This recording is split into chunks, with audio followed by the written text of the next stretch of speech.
د اسرایلو لخوا د قطر پلازمینه دوحه کې د حماس دفتر ویشتل شوی دی. سلامونه ستړي مشه، وخت مو په خیر، پام وکړئ د ایران ټي وي یوټیوب چینل څخه د نن ورځې تازه او مهم خبر ته.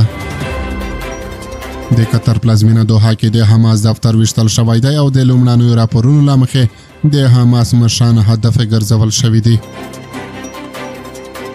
الجزیره شبکه وایي چې دغه چاودنه د حماس د دفتر د جګپوړو غړو د ترور په مخه شوې، خو لا تر اوسه د اوښتو زیانونه او نښه شویو کسانو په اړه څه نه دي ویل شوي.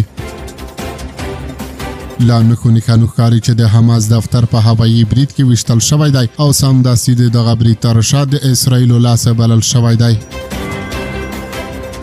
ورته مهال قطر په دوحه کې د حماس په دفتر برید غندلی دی. د قطر د بهرنیو چارو وزارت په یوه اعلامیه کې په دوحه کې د حماس پر سیاسي دفتر د اسرایلو هوایي برید وغنده.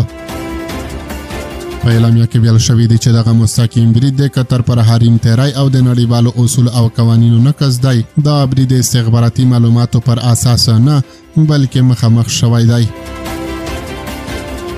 اعلامیه زیاتوي چې دغه وحشیانه برید چې د استوګنې په سیمه کې د حماس سیاسي څانګې پر دفتر شوی دی مخامخ وحشیانه تیری او تاوتریخوالی دی او په کلکه یې غاندو.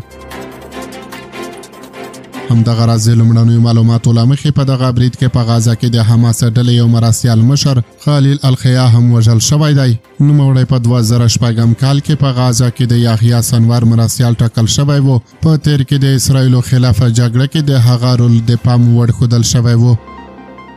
دغلته د حماس مشرانو غونډه روانه وه چې اسرایلو پرې هوایي برید کړی دی.